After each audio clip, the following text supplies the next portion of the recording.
Do you think it's a lot of this starts with where you prioritize your health? Yeah, I totally agree. More people are prioritizing maybe like certain socially hierarchical aspects that make them look like, like they're living the life versus like actually being internally happy and doing what would make them shine from within, which is like sleeping earlier and maybe not on social media as much and maybe cooking more and And, spending the and time. isn't that the thing? It's like you could like post cooking stuff and that's pretty good. Like that usually gets traction. So it's like actually doing the healthy stuff is like kind of trending in the right way, but you got to do it first for the health reasons, not for like, the followers and everything. And to go back a little bit to understanding, let's say, more of the kind of diet trends and everything. Right now, there's a lot of people out there that push their way, that push, whether that's keto, whether that's veganism, whether that's plant-based, and they're just like diehard. And they got their diehard fans in back of them being like, yeah, we are bravehearting this, like screw everyone else. Like, where do you stand on the trend, let's say keto, the carnivore and everything? Do you find that you lean towards one, or do you find like a holistic approach to each person is best?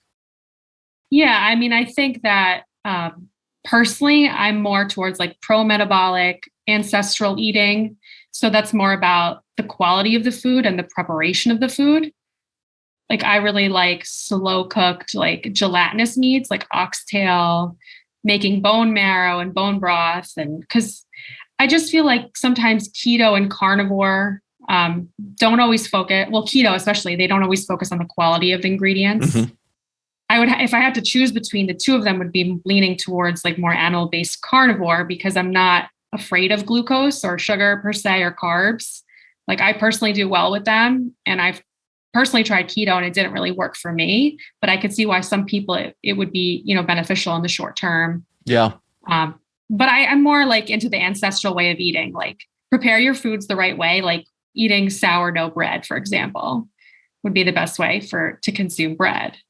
Yeah. If I'm going to eat chickpeas, I want my grandmother to like soak them for days before she makes it into hummus. So it's just the way you prepare them and like how they were grown. I feel like, don't you feel like people need to study their own ancestral lines? Because again, like what you're saying is absolutely correct. You come from that more Mediterranean, you have a Lebanese background, everything, and following that and following in the footsteps of your ancestors in a sense makes more sense, even genetically wise.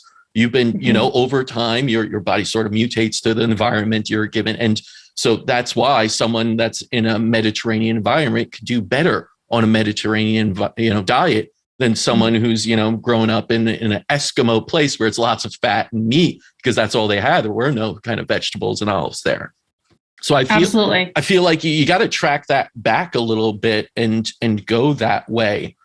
When you work with people, like, do you ever bring that idea up of like, how did your parents cook and your grandparents cook and their great grandparents cook? Do you get like into that? I do, because I believe that like you said, epigenetic factors, how what foods your grandparents were raised on, maybe for the younger people, their great grandparents. But yeah, basically, I think that it's really important to know your family heritage, what they ate and what they thrived on.